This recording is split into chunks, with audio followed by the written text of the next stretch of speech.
I was like 9 years old. First juvenile bid, man. I've been going in and out of juvenile. You do the math. 11 years in Florida, 16 years in the feds, not including Okeechobee Boys School. Like, I never been out for a big piece of time. I'm gonna tell you something about crime, man. You're gonna be a stupid criminal out here because there's cameras everywhere and technology everywhere. You're not gonna get away with something for too long. You know what I'm saying? It's like a college. He says you could either make prison a college, or you could make, man, you say you could make it a pillar that you could stand and hold a bill up, or you could make a pillar that you could lay your head down on. You could sit in prison and be a calendar attorney, or you could go in there and get degrees, on top of degrees, write books, and come out, because some of our best leaders in the past is Malcolm X, it is Nelson Mandela, Huey Newton. These brothers serve time. You know what I'm saying? We're here for the introduction of In and Out. It's a movement to change the world. It represents all things and all of us at all times. It's about freeing ourselves of any prison. Welcome to In and Out Podcast, where I have dope conversations with incredible people who have been freed from some form of prison. I am Eric Gerald, and today I'm talking with my guest, OG Gigaveli, as he takes us on his incredible journey of beating the longest odds and achieving great success. What's happening, my G? What's happening? Thanks for having me, Eric, man. Thanks for having me, man. All right, no doubt. I want to thank you first and foremost for taking the time, coming and having this conversation with us, so we could share some of the real life game and some of the stories that you had that serve as an inspiration to so many others that might be watching or might need it. I want to take this time to give you an opportunity to introduce yourself and tell us about some of the things that you got going on. Okay, my name OG Gigaveli, man. Some know me by Shaheed. I got many names in the feds. Some know me by Miami, but today I'm here. I took time, like you said, I took time out my day to come here because I made a promise to God when I was in, man. When I was in the last time doing this 16 years in the feds, it just was enough. It was enough. I did 11 years in the state of Florida, not including boys school. And today actually be my birthday, you know what I'm saying? I'm 49 years old. Thank God for seeing another day. And it's just been enough, Eric. Been enough, man. So in and out, you know what I mean? It's definitely something that we need to have out here, man. Brothers like myself that went in, that's tired, we coming home, you know what I'm saying? We want to make a change. And I just want to make a change and get my message out there so I can prevent a lot of young guys from, going down the same path that I went down. That's what's up. So as y'all know, this is, the realest podcast out there. Everybody is vetted. Everybody that comes on here is 100% OG. So Gigaveli, I want to ask you, I want to get straight into it because I know you like many others, you got an incredible life story. Right. You've been through a lot, but you came out on the other end. So, you're authentic. You keep it real, and that's what we try and do here on In and Out Podcast, is just have people that always keep it real. The brother has two books. He's a published author. He's got Pressure, autobiography of a real Miami OG, Gigaveli, right. And he's got another one, Federal Pressure, still on paperwork. So this brother wrote these books when he was locked up, and he's spitting nothing but pure game. Now Gigaveli, I was looking at the notes. I know that you did time for you had counts of armed robbery. Right. I think you had carjacking, attempted murder. Bring us back to, how was it like when you was growing up? Did you grow up in the streets, or what was it that led you to a life of crime? I'm glad you got on that, man. And I'm gonna break it down for you. First part of my time, like most young guys, you know what I'm saying? And I chose the title Pressure of my first book is because a lot of these young kids nowadays in the streets, man, they under a lot of pressure, and it's intensified this day and age. Right. Back in my day, it was pressure, but I didn't have a podcast to look at. I didn't have a OG speaking, young blood, don't do this, don't do that. You know what I'm saying? It was always just a negative pull. Right. And that was that pressure, you know what I mean? Like in my first chapter, I talk about fatherless pressure. The streets was my father, the OGs was my father, the guys that was getting the money, the fast money. Like in Miami, Convertible Bird, I had Big Ike them to look up to, you know what I'm saying? I had, on the female side, Vonna, and I was pulled into that lifestyle. Right. And it caused me a lot of time. And the 11 years I speak about in my book, Federal Pressure, that I stayed in Florida prison, is because the carjacking, the robberies, that culture, it's like trying to have what you see somebody else got. Right. What the other kids got, and you wondering why you don't have that. So that's like my whole message right now, trying to come out to these young kids to let them know, man, don't get in that car. Don't make that, do the math. Because even though it's a quick lick, or it's something that you could get away with, a quick scam, right, eventually that crime or that homeboy, it's gonna catch up with you, and you're gonna end up doing a whole chunk of your life for a small gain that you could been and probably worked for and not have to do much time. And that's how it's been for me. You know what I'm saying? In this last go around, I never got it right. I've been, like you say, the podcast, in and out. Right. Now I'm trying to prevent that in and out from even much going in for other people. Right, no doubt. So how old were you, or how young were you when you first came into your first brush with the law? Like, and what happened? Tell us about that. Man, I'm one of them kids that ain't got it right from the beginning. You know what I mean? I didn't have no silver spoon coming up. You know what I mean? My mom used to definitely do the I don't know if y'all heard the red, white, and blue. That's the thrift shop. You know what I mean? I've been buying my own school clothes since I was 11 years old. Cutting grass, pumping gas, bagging grocery. I wasn't one of these kids. A lot of kids gravitate to the streets because they think it's cool. Right. I was one of them people that didn't chose the streets. The streets basically chose me. I came up, my dad was a heroin addict. Right. You know what I'm saying? My mom, she worked. She couldn't keep, a lot of, like you see it going on nowadays. Like, guys are sleeping with these young girls. They having these seeds. They leaving them there. And these women are being left to raise these kids by themselves, right? Right. So it take a village, and I need, like, so when I was that, I was like 9 years old. First juvenile bid, man. I've been going in and out of juvenile. You do the math, 11 years in Florida, 16 years in the feds, not Okeechobee boys school. Like, I never been out for a big piece of time. Wow. You know what I'm saying? So it was about 9 years old when I first started getting in trouble. You know what I'm saying? And I see that's happening to our young people now. They starting earlier and earlier, and they're dealing with some of the same pressure. Right. Yeah, well, we're glad to have you out here now, brother. And, it's funny that you said that, because I was just about to ask you if you would say that maybe you didn't choose the streets, but the streets chose you.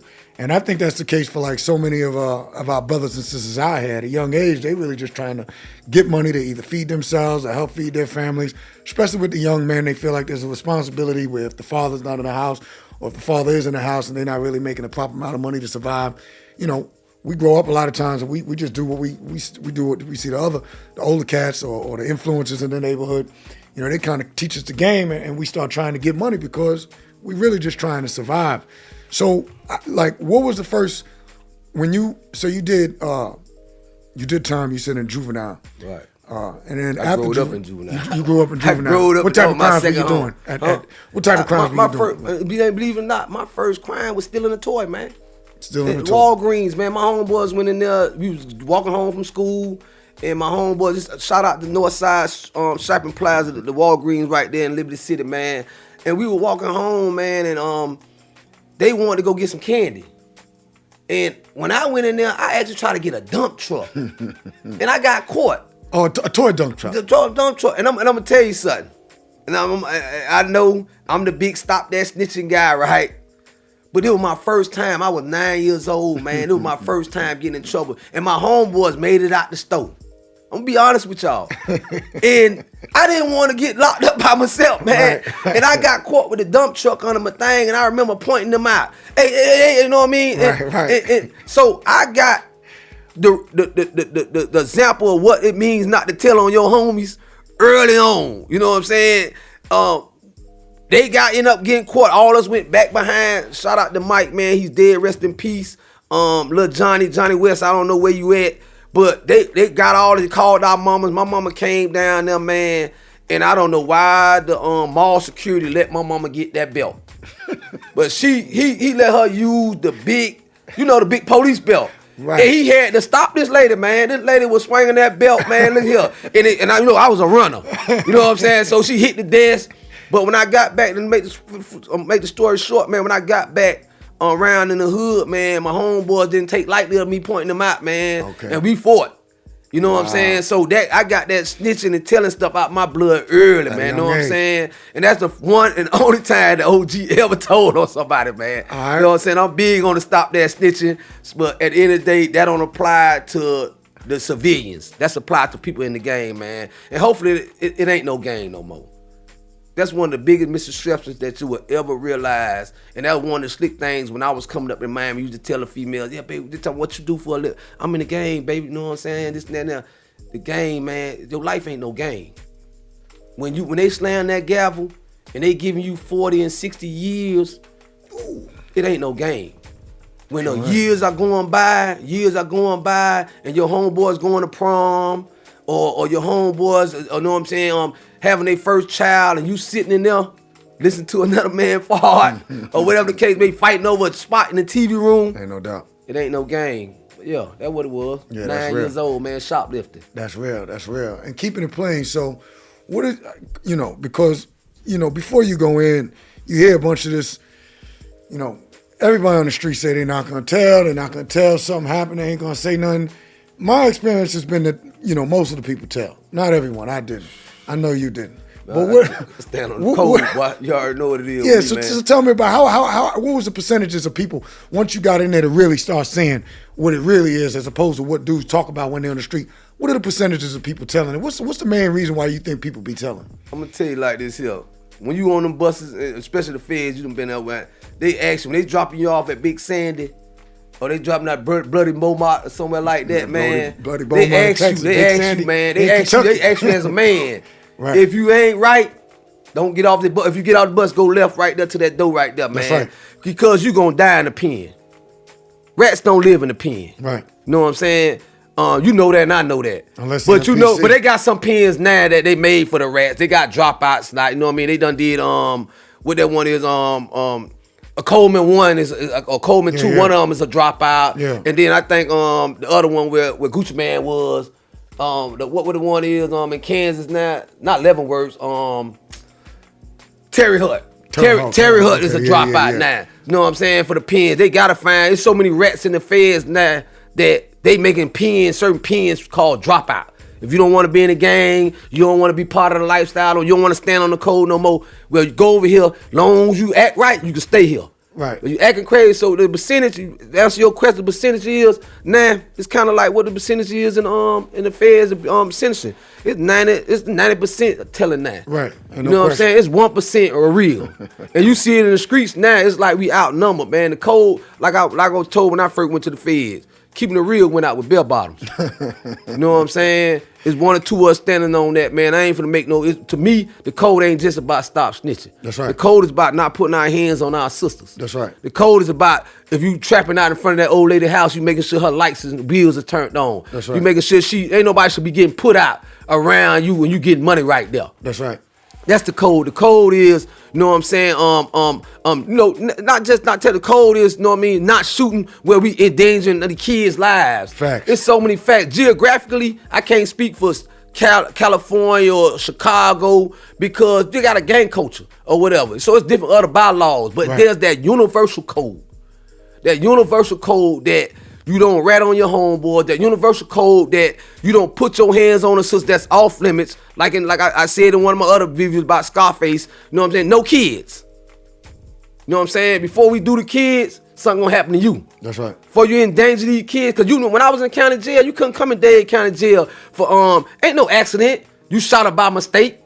Nah, you going to say the cell or we gonna do something to you. Right. I know I was one of the ones that was doing something to you. Right. Ain't no coming in here for beating up the elderly. You know what I'm saying? Ain't no coming here. You couldn't even back in juvenile. You couldn't even come in there for they find out you was disrespectful to your mama.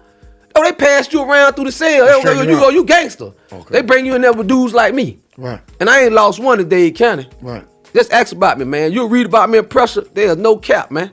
None of my books, man. You know what I'm saying? Miami know who I am.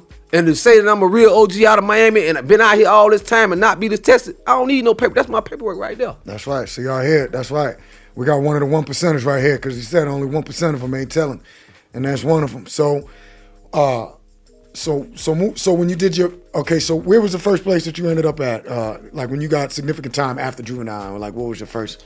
The first prison I went to, normally in Florida, I went to prison. I caught my case when I was 17. They bounded me over. What was it for? It was for strong arm robbery. Okay. You know what I'm saying? We were robbing tourists in Miami. You know, that's JT Money, like I say, he jacking tourists. That's what his name stand for. But I was one of the original Robin Hooders, man. You know what I'm saying? Arcola Lake, shout out to Robin Hood, man.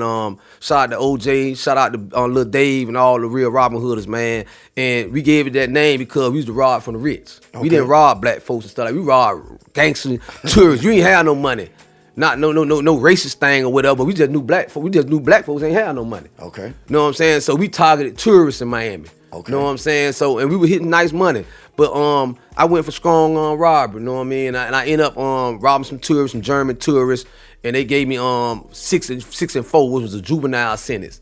But when it was time for me to go to juvenile, my unit caught somebody had chicken pox.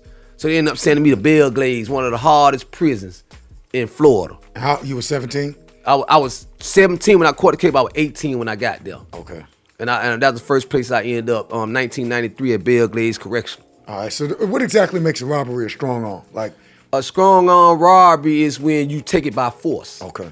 Instead of having an actual pistol to their face. See, I went to juvenile. When I went to Okeechobee Boys School, I went for 2 counts of armed robbery, 3 counts of attempted murder. You know what I'm saying? We were robbing with pistols back then. Mm-hmm. And when I found out you got more time for the pistols, by the time I came home in 1991, I went to Okeechobee Boys School in 89, my bad. And when I got out, I did 14 months. I got out in 1991. When I came home, the game had already changed. Every time you come home, the game changed and the pressure get harder. When I went in, you know, you could get fresh with a little nothing. When I came home, Tommy Higglefield was everywhere, Cross Color was everywhere. You know what I'm saying? My homeboy got choosing voles or whatever, and everybody was robbing tourists. Right. So, you know, quite naturally, I'm gonna do what I'm a product of my environment. I'm gonna do what they doing. So I robbing tourists. I went in with strong arm robbers, snatching the pocketbooks. Okay. Where would y'all target the tourists? The airport. We ride through the airport, okay. The tournament. We'll ride through the tournament, you know what I'm saying? Like JT Money, you heard the old son Jack Tourists, he's talked about it. He really told on the game, for real. Cause the robbery detective started riding around listening to what JT Money was talking about. Okay. Cause you know the music actually tell on the culture. Ain't no question. They telling in the music, you know what I'm saying? Yeah. And they investigating the music. They're investigating the music too, so they ain't doing a getting up game in the music. So when JT Money put the music out there, we'll ride around, we'll see them with the map of the dashboard, or they had back then, the rental cars had Z's or Y tags, and we knew how the people look. Right. They'd be riding through Miami and they'd be lost. You know what I'm saying? We'll catch them, we had the little spark plugs, then we'll drop the window right there at the red light. Right. You know what I'm saying? Grab the pocketbook, you know what I'm saying? And go, you know what I mean? So, yeah, that was the game back then. It's an old game, but nowadays they doing it in the mall. Like the young kids, they just run up in the Goose store, smash, or they'll run up inside the smash mall. And grab. It's the same thing, the same crimes. Yeah. But things are getting, I'm gonna tell you something about crime, man. You're gonna be a stupid criminal out here because there's cameras everywhere and technology everywhere. You're not gonna get away with something for too long. So I'm not promoting, when my books is not to glorify things that I done. I'm not embarrassed about what I done because the streets made me. You understand what I'm saying? I'm not embarrassed about what I done. Know what I'm saying? I speak about, I ain't never molested a child and I ain't never put my hands on a woman. But I done shot dudes, I done stabbed dudes, I done been shot, I done been stabbed. I know how the iron feel, so it was quick for me to put iron on you. Right. One thing, like, remember that movie Juice with Tupac? No doubt. So one thing gonna happen to you when you get shot. Either you gonna fold up and stop and get out the street and wake up, or you gonna get that juice. Right. I got that juice. Right. Oh man, after I got shot, man, look here, man. I used to like to fight. I would say, oh God, I found out for real. It ain't me who the killer. God decided if you gonna die or live. You can shoot me 99 times, but God don't want me to go nowhere. I ain't going nowhere.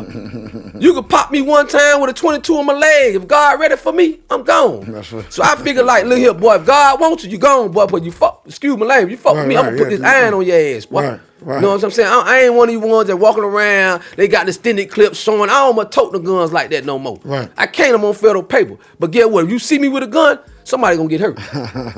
That's on God. We speak it plain here, you know. We're not promoting anything.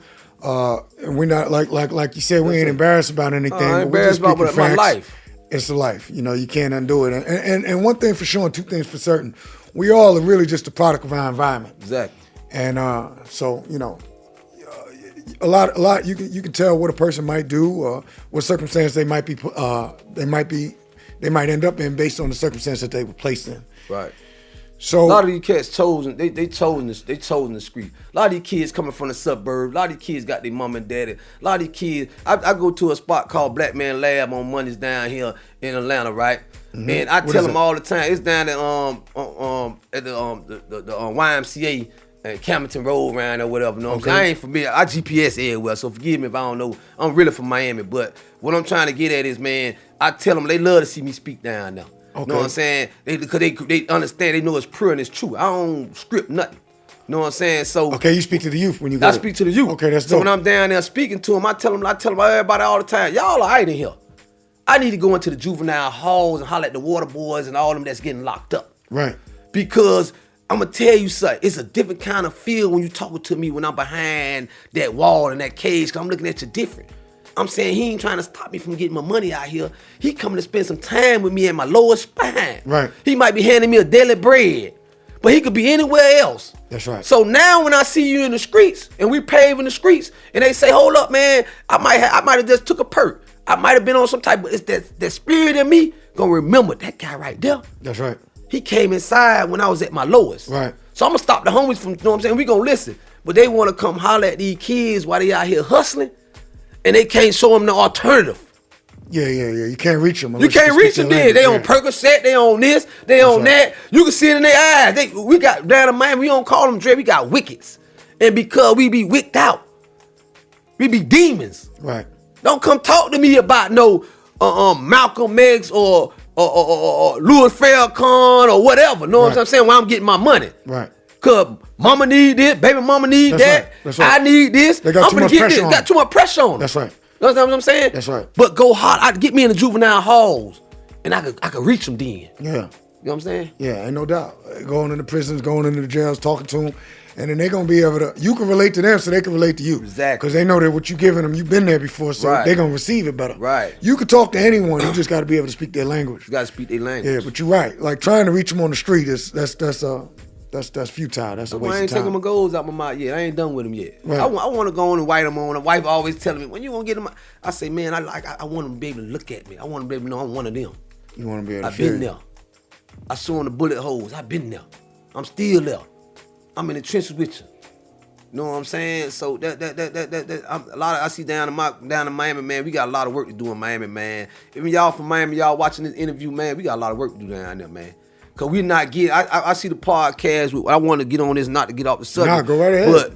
But real OGs everywhere need to be heard, man. And shout out to this podcast, man. Shout out to them for having me, man. Because a lot of OGs that's coming home with real substance, that got real substance, we not getting that exposure that we need because we're not the big rapper with all the some of them fake jury, but with all the crowd behind them. We're not the athletes. You know what I mean? Like these athletes that's coming out now that you really don't think a real role model. But we're not getting that shine, and we ain't got that shine, so we're not getting that. You know what I'm saying? We're able to reach the people. But like Wale and Gizzy, glittered them on $1 million worth of game. Right. See, when he came home, Philadelphia embraced him. Right. Now he able to do the work. In my city, man, it's hard to be embraced. I done talked to Trick. I done talked to Trina. They know who I am. You know what I'm saying? I done talked. Only one I ain't talked to now is shout out Ross, man. You know us. I'm a Parker, man. You know what it is, man.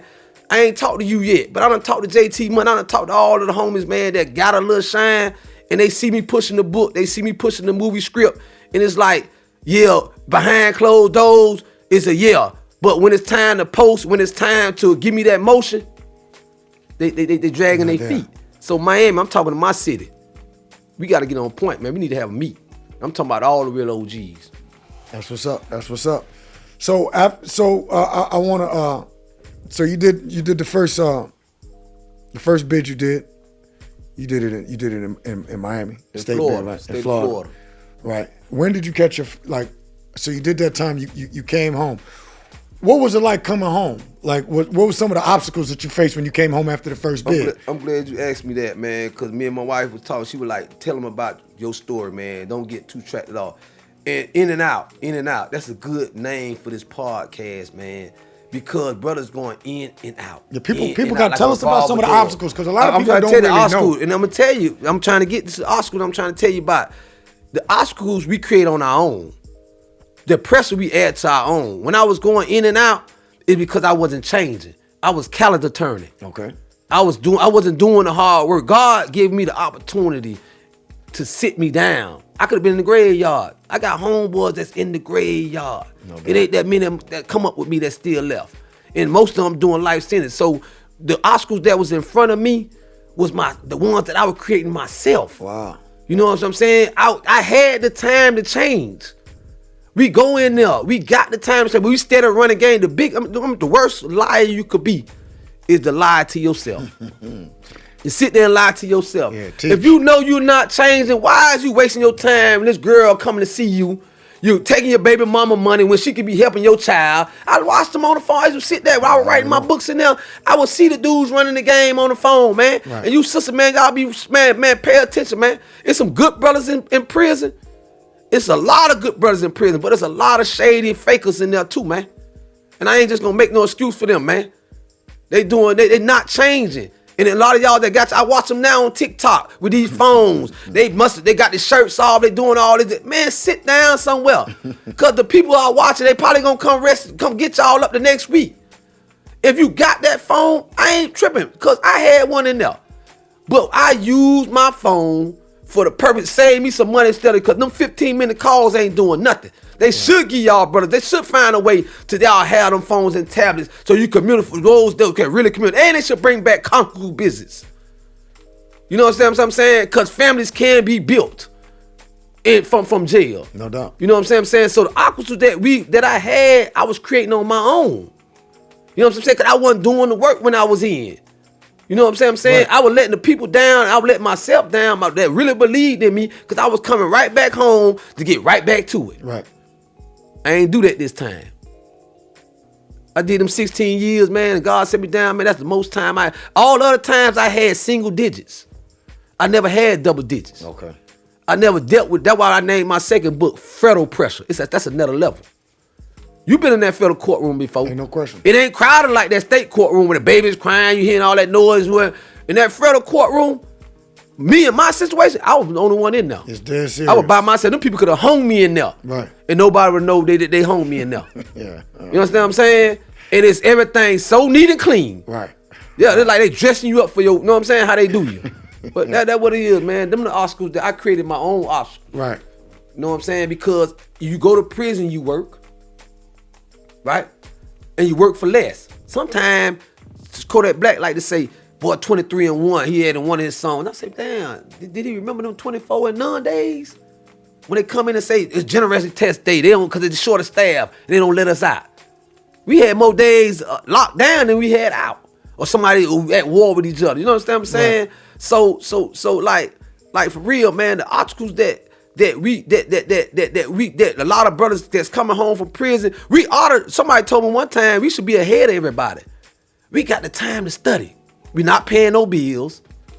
We getting the 3 square. We getting medical care. Right. You know what I'm saying? It's like a college. He says you could either make prison a college, or you could make it a pillar that you could stand and hold a bill up, or you could make a pillar that you could lay your head down on. You could sit in prison and be a calendar turner, or you could go in there and get degrees on top of degrees, write books, and come out. Because some of our best leaders in the past is Malcolm X, it is Nelson Mandela, Huey Newton. That's These brothers served time. You know what I'm saying? Marcus Garvey. But our kids don't know about these brothers from the struggle of the past. That's right. Because we're not passing that history on to them. Right. You know what I'm saying? We're not giving the kids books. I wrote the books, right? But I don't really feel like a lot of people in the streets gonna read my book. Right. My book was meant for, like that, yeah. I mean, but I'm just saying they may not. But because they say you want to hide something from a black folk, put it in the book. Put it in the pages of the book. And they not lying, man. We getting more so on these phones. Look, Google this, Google that. So I want to get the movie script going, man. That's why I got this going right here, man. That's why I also went and spent my money and got my book turned into a script. And that's what I'm out here shopping around and out here networking about, man. Yeah, so they can see it just like they see in BMF and Meacham store, man. That's a real Miami story right here, man.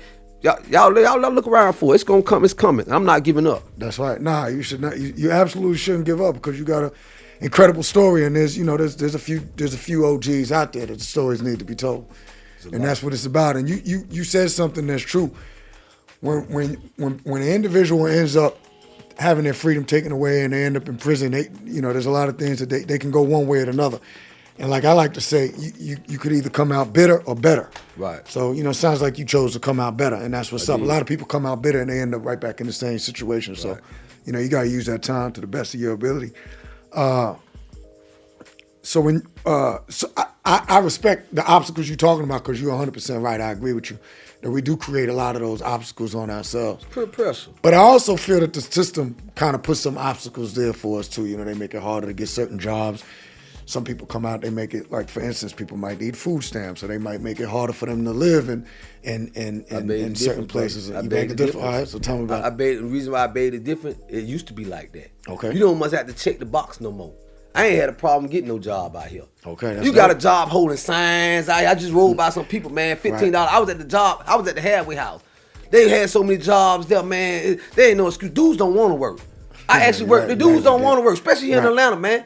I'm watching Mexican immigrants and other immigrants come here and outwork black men today. Okay. We want to be lazy. I just watched a young boy on the highway just did working condition. Working condition. Right. Standing out there begging is not the new hustle, man.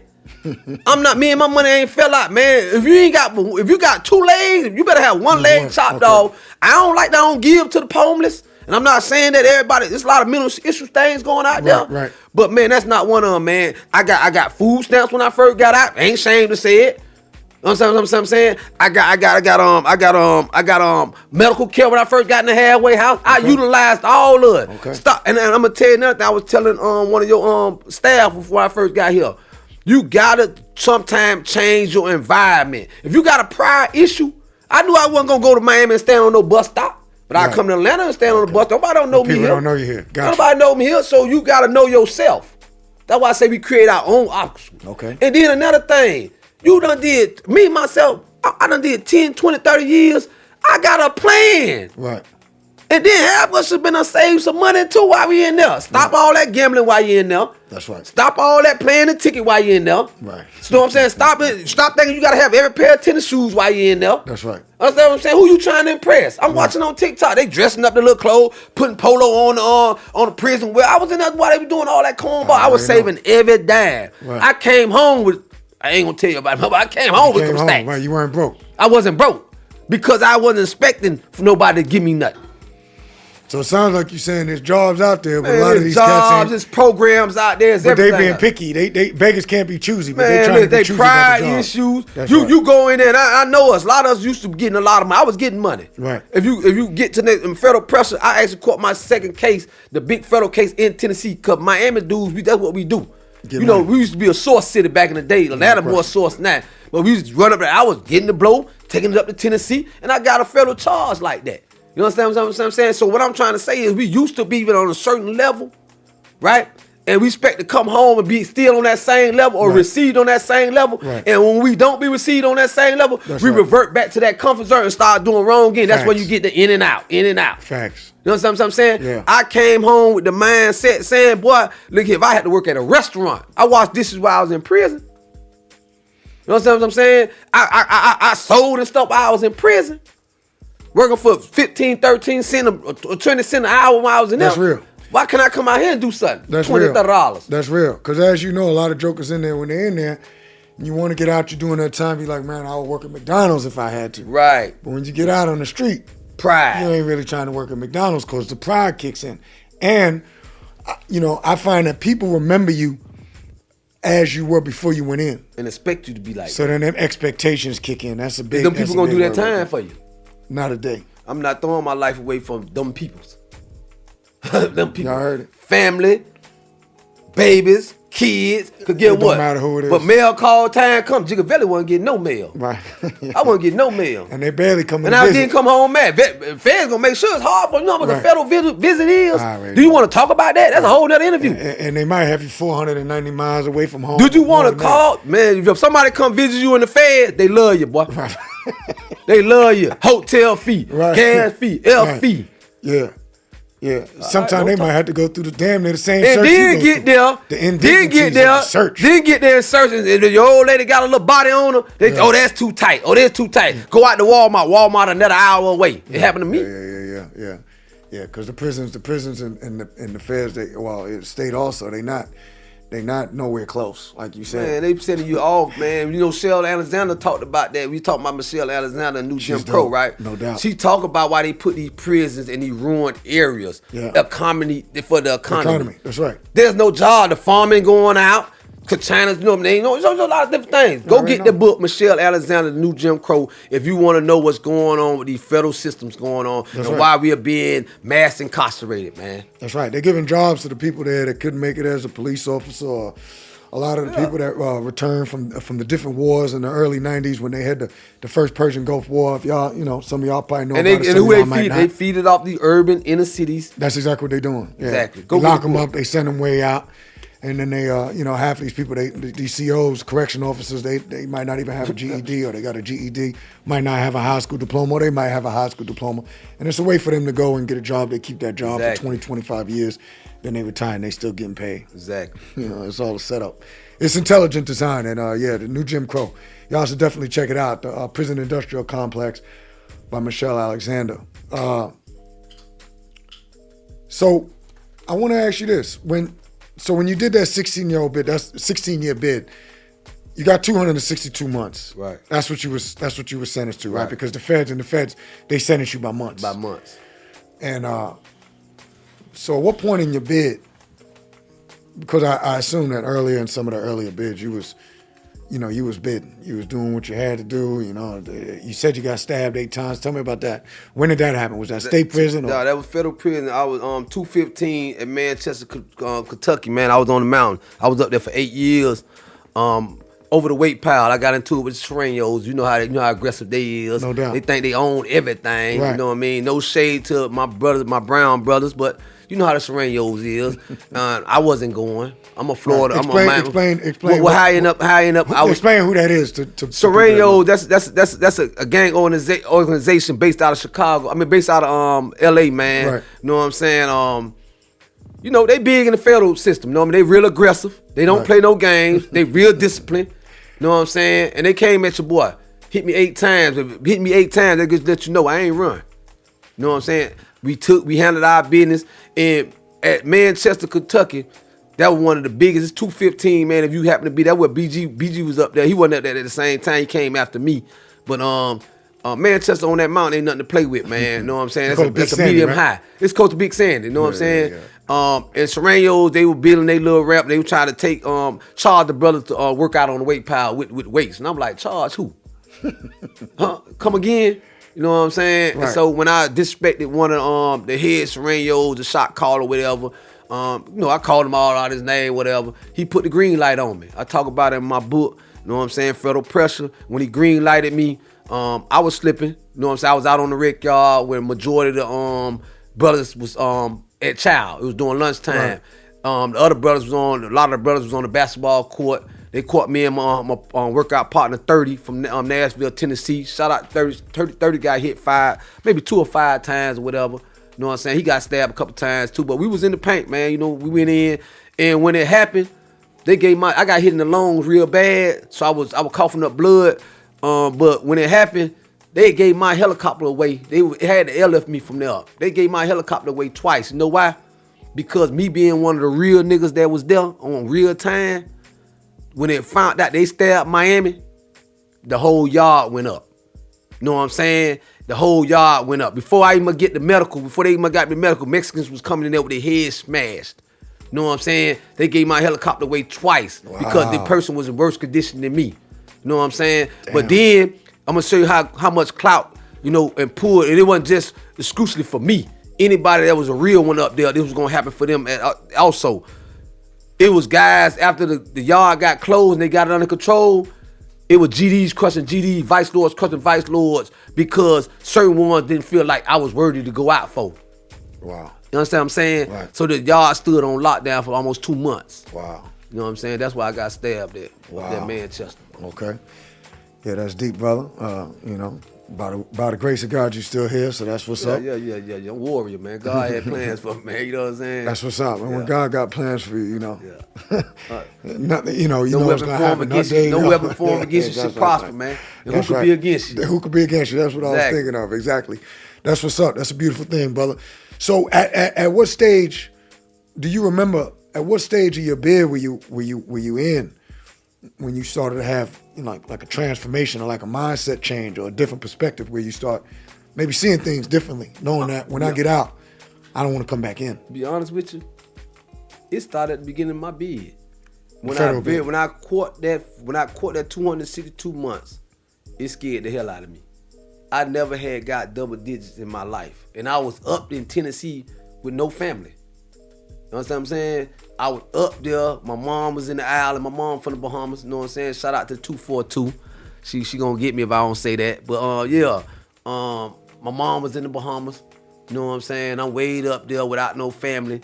And I prayed to God. And that's what I'm doing now. My wife was telling me that today when we were leaving out. She was like, when you make a promise to God, he gonna make sure, you know what I'm saying, that you gonna keep your promise, or, you know what I mean, or he gonna handle you. You know what I'm saying? So I made a promise to God, if he let me out and I don't have to do that whole 20-something years, that I was gonna dedicate my life to change. And I made a conscious decision then to practice my religion, Islam, man. And that's what I did. I stood on my deen, man. I got real deep into my religion. And you still getting stuff when you're in there. Right. But that's when I made my decision early at the beginning. As soon as I caught my time. That's dope. The change began that day. Wow, that's dope. Now, where did your indictment stem from? Knoxville, Tennessee. You were hustling up. I mean, how'd you end up in Tennessee? You were hustling in Tennessee. I had an older brother. Like I said, I didn't have that family up there, but I had an older brother that went to Knox College. He went to college up there, played football, and that's how we got up there. You know what I mean? Shout out to my brother Ace. You know what I'm saying? I got up there following behind him. He had a little motion going on, and we took off from there. Right. You know what I'm saying? That's what Miami guys do anyway, man. We get on the road with that sack. You know what I mean? You know how it was. Take the show on the road. Yeah, the Miami boys. You know what they was calling us, every hood. Miami boys. You know, we had that work. So yeah. Right. Yeah, and maybe a lot of people know or don't know, Miami Boys was infamous in the 80s and probably all the way into the 90s. Right. One of the most infamous gangs in the whole United States of America, probably in the whole world. Right. And so that's our era. But for some of the young people, they might not know. But if you want to know about it, just Google it, pull it up. Miami Boys wasn't nothing to play with, and they were definitely infamous on a worldwide level. Definitely.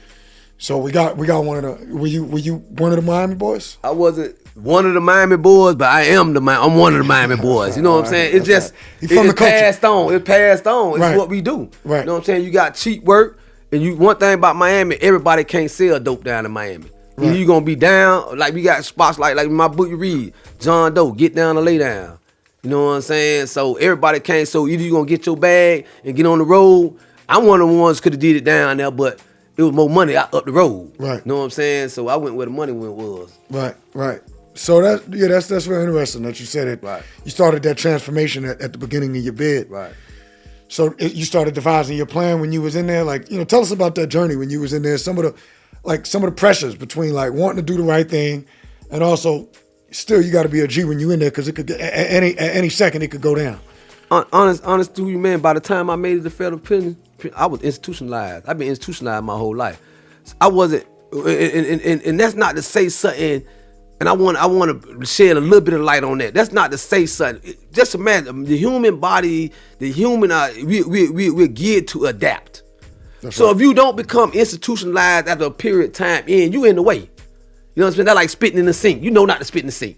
You know what I'm saying? Right. It's this little small thing, or respect somebody's spot. Them's institutional habits. Right. And certain institutional habits you need to shed when you come out. Certain institutional habits you can make keep. Right.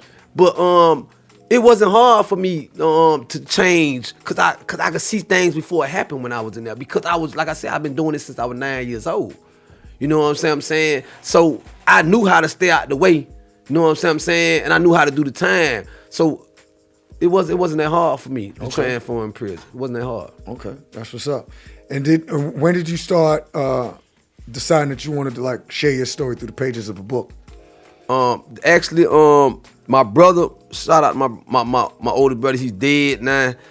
He said something to me one day. He on the phone call. He was like, "Man, he know how passionate I am about standing on the code, and I'm one of the real ones that really live by the code." And he was like, "Man, you need to write a book about the G code."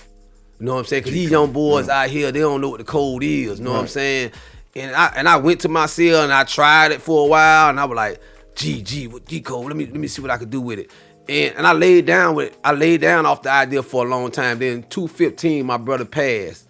And when he passed, 2015, that was February a big 15. No, 2015. 2015. Okay. He passed in 2015. I was in Florida City, Arkansas. Cause after I got stabbed at Manchester in 2015, they shot me to Arkansas. You know what I'm saying?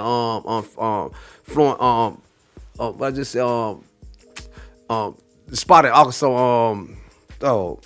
So many spots I done been to, but they shot me to Arkansas, Florida City, Arkansas. Okay. Florida City, Arkansas. Okay. Yeah, and I became a tutor down there. You know what I'm saying? I started working. I was a tutor and helping dudes get their GED, and I got back to writing a book in dedication to my older brother, man. And that what really got me this path to start writing, me sharing my story, man, because I felt like.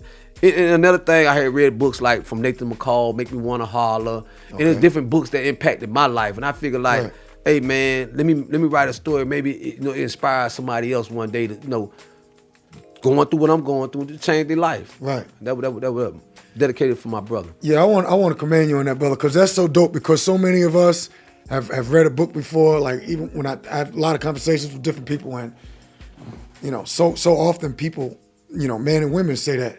A book that they read, or books that they have read, the words of that book kind of like impacted them so much. So by you being able to, share your story, I'm sure that you've already impacted people, and it's going to continue to impact people. That's my hope, man. That's my hope, man.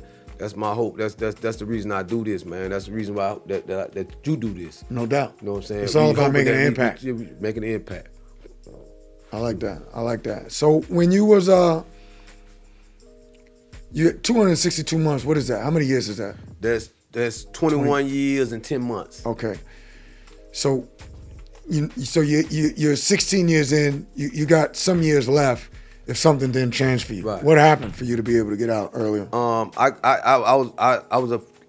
got a blessing of the bill called the First Step Act. Donald Trump signed it into law, and that bill helped me get out. It helped me get out. It freed a lot of us. I went in for crack cocaine. You know what I'm saying? They over-sentenced us. If you didn't know, it was given. You got caught with powder cocaine. That's right. You had a 100 to 1 ratio. That's right. You know what I'm saying? And they found out. It finally came out that they was over-sentencing us because they knew more black men would get caught with crack cocaine. That's right. So that law impacted it, knocked 5 years off my sentence. Right. Because they brought it down to 18 to 1. Now, was it? Because I know Obama had got it down to 18 to 1 when he was in, but I think maybe they didn't apply it retroactively. Career offenders. Career offenders. Okay. You know what I'm you had a 924G? No, I wasn't an armed career. Because Johnson had got, if you remember familiar with the Johnson case, it helped the armed career criminals get out. I was a career criminal. Okay. Means there's multiple charges. Yeah, you know what I'm saying? They didn't charge me because in order to be an armed career criminal, you had to have 3 prior convictions. I had 2 prior history convictions. Okay. Even though I've been in prison all this time with juvenile charges. Right. Remember I told you I went in when I was 17. That's right. So they couldn't go as far back. You know what I'm saying? And use a lot of different things on me. So they had 2 cases they could use on me that made me a regular. But the funny thing is, if I would have been an armed career criminal, I'd have been out quicker. That's crazy. That's how tricky the federal laws is. Yeah, it doesn't even make any sense. It don't make sense. Like, who the hell is making these laws, really? But I never put my hand. God is in control all the time, man. Right. Big God. Ain't no question. God is good all the time. All the time, man. That's what's up. So when you and this is just a side question I just thought. When you went in, were you a Muslim or did you become a Muslim in prison? I became a Muslim in the state of Florida. Shot my homeboy, little Bushwick, Santana little brother. Y'all know who Tanner is, Miami. Bushwick was the E-man at Cross City. And he helped me take my Shahada, man. One thing I can say, if you read my book, Pressure, you're going to see that my mom is a very big Christian lady, so I always had a religious background. You know what I'm saying? I'm one of them people that call, I'm a gangster, but I'm a God-fearing man. I always have been God-fearing. I feel like if you got any sense about yourself, you know what I'm saying? If you too gangster to say that you don't know God, you bad, man. Hey man, listen here, man. You bad. Right. You know what I'm saying? But I always been I always had God in my life, man. You know what I'm saying? So when I start studying and I don't force my religion on nobody, I'm not one of them type of people that go out fishing trying to bring people in to religion. Islam worked for me. Right. You know what I'm saying? It's the discipline behind it. It holds me accountable. You know what I'm saying? I had to pray 5 times a day. I had to fast doing something. I need that discipline. Okay. And a lot of kids, and the reason you find that a lot of brothers become Muslim in prison, because we lack discipline. And so because we lack discipline, we, you know what I'm saying? We you know what I'm saying? We do everything. But when we find something that got structure, we need that. And that's what these young kids need structure. And Islam did that for me. So I was a Muslim before I went to federal prison, but I wasn't a practicing Muslim. Okay. When I got to federal prison, I started practicing my deed. Gotcha. Do you find that maybe being a part of that structure and that brotherhood in prison also, you know, made the time easier for you, or just helped you do the time? It made the time easier for me, because a brother want for his brother what he want for himself. Islam got some beautiful principles about itself, man. If y'all study the religion of Islam, man, like I say, I don't try to force my religion on no one, man, but like being married is half of your religion. You know what I'm saying? Right. Islam is a beautiful religion, man. It's a beautiful religion, man. Shout out to all my Muslim brothers that pray, because that's the biggest thing about Islam, prayer. Prayer. Right. You know what I'm saying? If you're not a praying Muslim, you're not a Muslim. I'm just gonna tell you. If you're not praying, something wrong with your Aqidah, something wrong with your deen. You need to get back to praying. Right. That's what's up. So when you're at the end of the sentence, it kind of happened. I mean, did you have the expectation that you were going to get out early because of the bill that Trump signed, or what happened? I told you from the beginning, man. I knew I was getting out early, because I prayed to God. I made a promise that God ain't never let me down, man. God ain't never let me down. You know what I'm saying? And I'm gonna tell you this, and I want these young kids, and that's another thing we doing wrong, man. One thing I can say, and my mama didn't give me a lot of things. I told you about her earlier about going to the red, white, and blue. She didn't give me a lot of material things, but she made sure we went to Sunday school. Y'all ain't taking these kids to Sunday school, man. Y'all ain't getting it. So when these kids find themselves in a dark situation, who they gonna turn to? When mama can't come get them, daddy can't come get them, who they gonna turn to if you don't let them know God, man? It's like they don't must say they grace. I don't must hear kids not even saying they grace before they eat their food, man. Right. That's right. You know what I'm saying? So it's like you got to give your kids some type of spiritual strength. Yeah. Cause it ain't all physical out here, man. That's right. We been attacked from all kind of ways, and I don't want to sound like T.D. Jakes or nobody. Nah, man. but you're right. They gotta have some type of they gotta have some foundation. spiritual, man. Yeah. And so mine began with my mama, man, and it led me to Islam, man. That's what works for me, man. So tell me about so it happened, boom, all of a sudden you find out Trump signed the bill. Did they assign you an attorney, or you had to fill out paperwork? Hey, like yourself, you talked early, like you stayed in the law library. You fought your way out, you know what I'm saying? Right. 2255. Right. I was one of them guys that stayed in the law clerk. Okay. When somebody told me that's where I need to be at to try to, you know what I mean, get out of here, That's right. I stayed in the law library, man. I studied, so I could have wrote a book on my denials. Okay. Cause I kept, anytime I seen something that smelled like it could give me some help, That's I right. was in their chest pro se. Right. So when they find it, this when I knew that I was gonna get something. When they appointed me attorney, You already I knew. said I knew I got him. Right. I told my wife, I said, Got me one. I got me one, cause they done gave me. They're not gonna give you an attorney, Right. unless you got something coming. That's right. You don't want to waste the resources. Man, they're not gonna waste their resources. That's So, what's up. that's what I So knew. when you got out, you know, listen, we know you remember the first day you go in and the day you come out.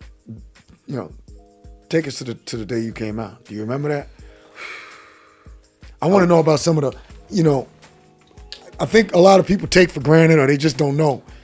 Number one, some of the things that, you know, that you lose when you go in there, but some of the things that you miss so much that you take for granted when you get home, like sleeping on a soft mattress. Like, what are some of the things that you remember the most when you came home? Man, when I came home, first and foremost, man, I had a support system. I'm just gonna be shout out, man. Okay, that's awesome. I found a woman while I was inside. You know what I mean? Shout out to my wife, Karika.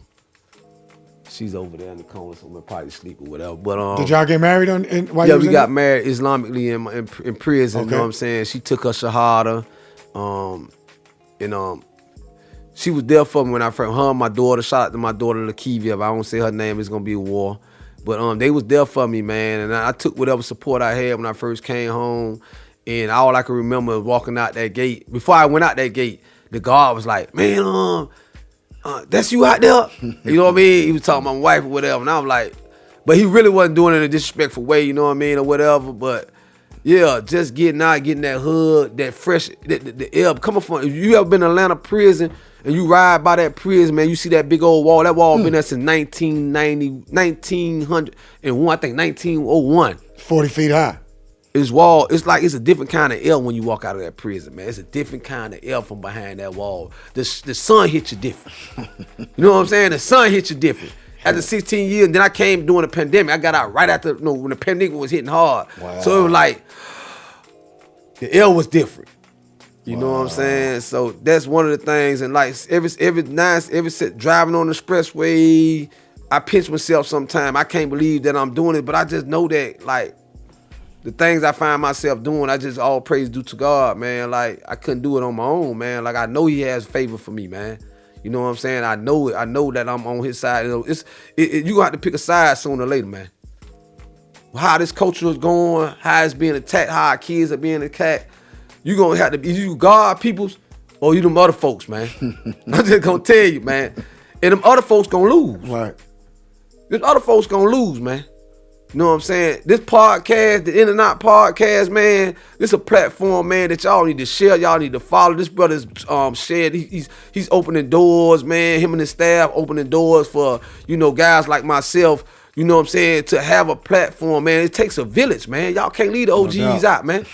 Nah. Not the real ones, man. That's right. I ain't one of the ones coming out here trying to tell you about all the prison fights. That's right. Glorified, nothing wrong, man. I'm one of the ones tell you, man, if you got a good woman, marry her. If you got a family, take care. If you got a job, go there. If you got a business idea, work towards it. That's know what I'm saying? Because sooner or later, man, you're going to have to be able to take care of your family and yourself, man, or you're going to go in and out, in and out until you get stuck. That's right. That's right. That's right. That's some real positive energy from the OG Gigaveli. Yeah, and we appreciate that. And so when you came out, when was it that when did you release your books or get them published or, I got to shout my man out, AB, man. When I got to the halfway house, this is the brother, man. He got Best Move publishing company or whatever. He's just a all around do it the guy. He's one of them nerds. I'm gonna shout him out, man. AB, man. I know he gonna watch. He support everything that I do, man. He's in Atlanta doing a lot of different things. He helped me. I had handwritten my book. Wow. I handwritten my book. I used the dictionary. I don't spell all that well, but I know how to sound a word out. So at the end of the day, I handwritten my book. When I got there, I seen him. He was always on the computer. I asked him. I say, man, how much you would charge me to edit this book? And he gave me a reasonable deal, man. And then we took it from there, man. He edited my book. I went on Amazon. You can publish your own book on Amazon. Okay, and I put my material out there, man. And ever since then, I've been having every OG out of Miami, everybody influence out of Miami hold that book, man. You know what I'm saying? Promote my book. Now I got a movie script out based upon real facts, man. Based upon the time that, John Doe and my group, y'all want to know why they call me OG Gigaveli, man. My name is Jig, man. You know what I'm saying?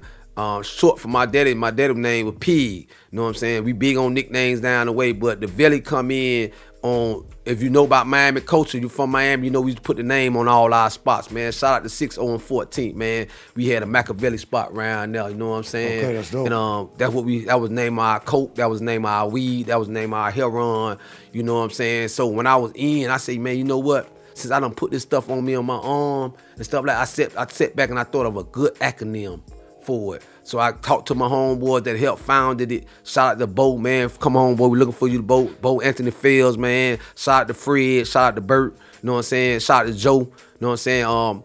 Them real Vellies, man. You know what I'm saying? I asked them, I say, man, you mind if I acronym this and change the Velli? And I changed it to Vision, Empower, Leadership, Initiative. Because what we having out here is a culture of following. And they following the wrong people, man. They following the people that don't really care nothing about them, man. Just because they got a little jury on, you better get your diamond check test out. I don't believe all of it real, man. Too much of it out here. Too much of it out here, man. That's dope. The acronym that you created. So what was the You mentioned Machiavelli. What was where did Machiavelli come from? Did you? We big on yeah. See, that's a whole, like I'm telling you, that's a whole nother. The music is influenceable, man. We love Tupac now, even though he never did a concert. From my knowledge down in Miami, we had love. You know, he actually went to the West Side and made songs like I'm not from that bum ass state with the Sunshine State, talking about we wear chucks and not ballies. Right, you know, because right. we wear ballies in Miami, but we love, man, all our stoves and everything. We had pictures of Tupac down. You know, shout out to the late and great. You know what I'm saying? Tupac was a wise man. We still need him. But we named our spot after Machiavelli, man, because at that time he had just released that Machiavelli album, man. Right. And it was popping. You know what I'm saying? The other side, my homeboys, them that was John Doe, they were low soul, they was the lynch mob, you know what I'm saying? And they were representing hard with that tank thing with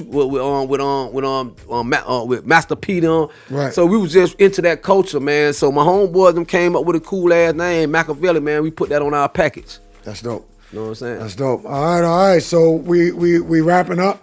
I want to give you a few minutes to tell the people where they can find you on social media, where they can get at you, anything that you got coming out, anything else that you want to share. All right, man. First and foremost, man, if you want to find our real Miami story, man, a real true story, y'all could go on Amazon and get this book, or you can inbox me, man. Know what I'm saying? I'm on Instagram at Veli, Veli, Life. Life 305, man, just like that. Veli Life 305. You can inbox me and get a copy of my book, autograph, or you could go on Amazon and look my name up, Keaton Hunter, or just Google it. Pressure. This book gonna come up, man. Once you read this book, you definitely want to get this second book on Federal Pressure. And all the proceeds that I'm raising for this book is to put out a real Miami story, man, called Pressure, man, right here. This real Miami story based upon, the wars and stuff that we had going on in Miami when Miami was just based from 1996, man, and so forth, man. We're talking about, there's a lot of things that me and my homeboys may have caused damage. I'm trying to come back and do something positive, man, with on what we did, man, and make a path for them for a lot. I got a lot of homeboys that's rooting for me in the chain game, man, and in jail, man.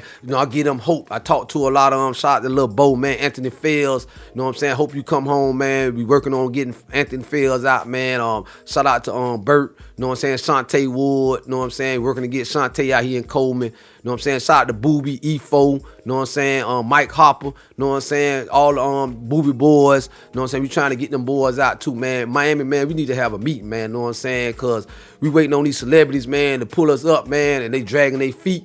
So at the end of the day, man, that's where you can find me. You can find me on TikTok at OG Gigaveli. Y'all don't want to follow my Facebook. That's just for family, man. But just make sure y'all check me out on TikTok and make sure y'all check me out on Instagram, man. That's where you can find me at, man. And go get the book, man. All right. Y'all heard it from one of the last of the Mohicans, OG Gigaveli. He's giving y'all that real pressure, telling you how it was done in the 80s and the 90s. He's putting out nothing but positive energy. He's helping making an impact on so many people's lives. This is a published author. We proud of this brother. He's out here. He's working on a movie. He's going to keep doing big things. So y'all check in on him. You already know this is one of the real street celebrities. Like I said, one of the last of the Mohicans, OG Gigaveli. So y'all check with him. We appreciate y'all for coming in. Y'all know where to find us. Y'all heard where to find him. But just as a constant reminder, you can find us at In-N-Out WW on all platforms. You can check for the replays wherever you get your podcast. But remember, that's INNOUTWW. Thanks for checking in, and now we out.